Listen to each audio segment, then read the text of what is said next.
All right, let's dive right into it. Today we're unpacking a notoriously difficult interactive experience to see how it actually doubles as a profound meditation on the meaning of existence itself. We're looking at the critically acclaimed Dark Souls franchise. Now, it's famous, or maybe infamous, really, for its absolutely brutal controller-smashing mechanics.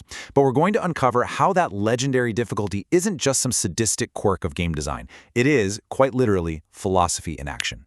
Seriously, think about what draws you toward an experience that demands your repeated failure and intense frustration. The research we're analyzing today points out this really fascinating paradox. Players often experience genuine psychological frustration, right? They'll view segments of this world as grueling work or a necessary evil.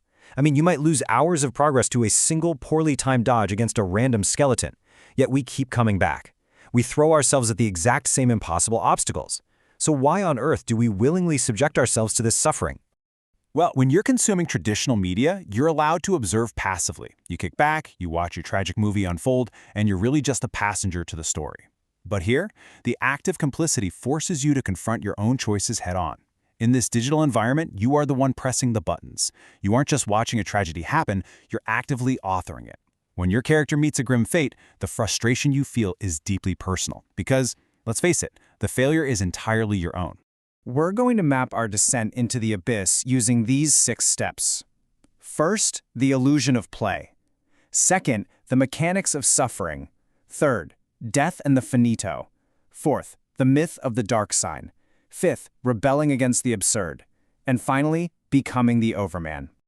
Step 1. The illusion of play. The unique space where philosophy meets interactive media. You know, unlike watching a movie, you are physically required to push the button to advance, making you the primary cause of the events in the world. In role-playing games where you play a blank slate protagonist, that psychological divide between you and the character just completely vanishes. You aren't playing as some predefined hero with their own backstory, you're injecting yourself directly into the avatar. The game uses this incredible immersion to make its existential questions intensely personal. When you have to make a dark choice to progress, it's not the character's guilt you're feeling. It's yours. Moving right along to step 2, the mechanics of suffering, how extreme difficulty drives the narrative. Live, die, lose your souls, repeat. This repetitive cycle perfectly mirrors Friedrich Nietzsche's concept of the eternal recurrence. Every single time the words "you died" flash across your screen, it's this stark, unavoidable reminder of your personal inadequacy in that moment. The game forces you to confront your own limitations before it lets you progress. To move forward, you have to try again and again. You have to willingly step back into the exact same room to face the exact same crushing defeat, learning from your mistakes until you finally, painstakingly overcome it. And look, this journey isn't just a test of mechanical skill, it's a brutal test of your moral fortitude. Let's talk about the emotional weight of fighting Sif, the Great Grey Wolf. Sif isn't some evil monster, she's a loyal companion just guarding her deceased master's grave. When you get her health down to 20%, she stops attacking fiercely. She begins to visibly limp. She whines in pain, struggling just to swing her sword. Yet the game offers absolutely no alternative path. You have to strike down an innocent, limping animal. It breaks your moral boundaries, testing whether looking into the abyss is going to turn you into a monster. You carry the weight of that action in total silence, wondering if the cost to progression is losing your own humanity. Step 3. Death and the finito. Lore as a metaphor for eternal servitude. I am a finito. We weave death and watch over the dead. This task was granted to me by the one who gave us the first death. Listen to this chilling warning from Grave Warden Agdane. It sets a really grim stage for a universe where peace is utterly denied to those who disturb the dark. The finito are ancient guardians, but their very presence establishes an oppressive reality. In this world, death is something managed and controlled. It's definitely not a peaceful escape. The oppressive atmosphere of the world is perfectly encapsulated by these blue-skinned guardians. They literally enforce the inescapable cycle of the absurd by denying final rest. If a player displays the arrogant desire to conquer the undead crypt, they are forced to act as its eternal guardians, punished with eternal servitude. It's actually a terrifying reflection of the player's own fate. If you arrogantly push into domains where you just don't belong, you're going to find yourself trapped, fighting the same enemies in the same hallways over and over again, totally mirroring the eternal servitude of the finito. Which brings us to step 4, the myth of the dark sign, the curse of eternity, and the first sin. So, the dark sign literalizes the philosophical dread of having to repeat the exact same meaningless actions for eternity. Within the universe, if you die endlessly without purpose, you lose your mind, you go hollow, and become a mindless zombie. But here is, hands down, the absolute most brilliant insight of this entire experience.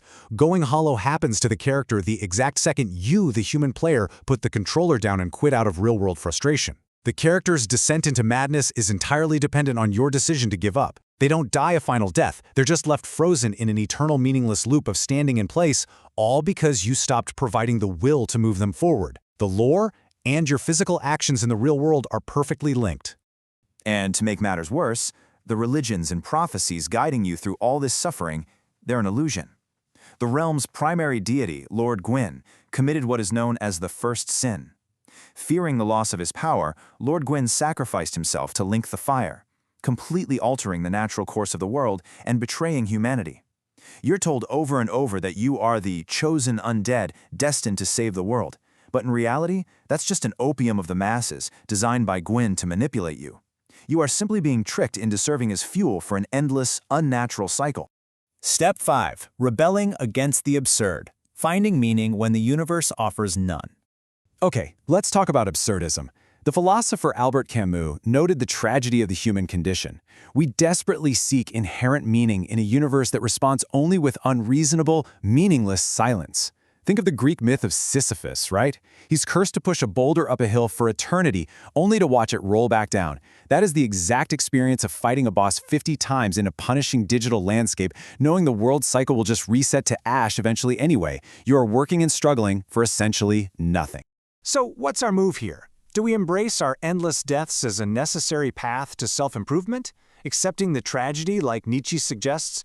Or do we stubbornly push forward just to spite the meaningless void, rebelling against the silence of the universe, like Camus argues? Two powerful bosses really represent these failed extremes. First, you have Prince Lothric, who embraces sheer nihilism. He sees that the cycle of the world is a manipulative lie, so he just gives up entirely. He refuses to do his duty, perfectly content to let the world rot. On the other end of the spectrum is Slave Knight Gale. He clings to the false hope of escapism, going so far as to massacre humanity just to gather enough magical pigment to paint a completely new, artificial world. And you know what? Neither path actually works. Giving up like Lothric achieves nothing, and running away like Gale invalidates everything you've suffered through. Finally, Step 6, becoming the Overman, the final choice and the culmination of suffering. To truly win, you literally have to become the Übermensch, or the Overman. This is Nietzsche's concept of an empowered being who overcomes themselves, sheds societal illusions, and forges their own meaning. You have to ignore the fake prophecies of the old gods. You have to conquer your own instinct to give up when a boss beats you for the 30th time. You don't rely on the game to give you a tidy, happy ending. You create your own meaning out of the trial itself. Because it all boils down to the very end, where the game strips away everything else, leaving you alone in the ashes at the edge of the world with a final choice. And this choice reflects exactly what you've learned from your suffering. If you choose to link the flame, you fall for the lie. You sacrifice yourself to perpetuate the dying god's unnatural cycle. But if you walk away, ushering in the age of dark, you accept reality. You assume control. You rebel against the very system that spent the entire experience trying to break you. This is amor fati, the love of fate. The ideal mindset isn't regretting the hundreds of deaths you endured against random skeletons and brutal bosses. It's actually loving the journey of overcoming them. The mechanics of suffering weren't just a sadistic gimmick, they were the essential friction required to forge your will. You embrace the struggle, because without the pain of those repeated failures, the ultimate victory would be completely hollow. As we wrap up this descent, the ultimate question remains. When the fire fades and you stand before the abyss, having suffered and overcome, what will you choose? Will you perpetuate the illusions of the past, or will you embrace the dark and carve your own path forward? The next time you face a seemingly impossible wall of frustration, remember the lessons of the abyss. Thank you for joining me on this explainer, and remember to keep questioning the reality around you.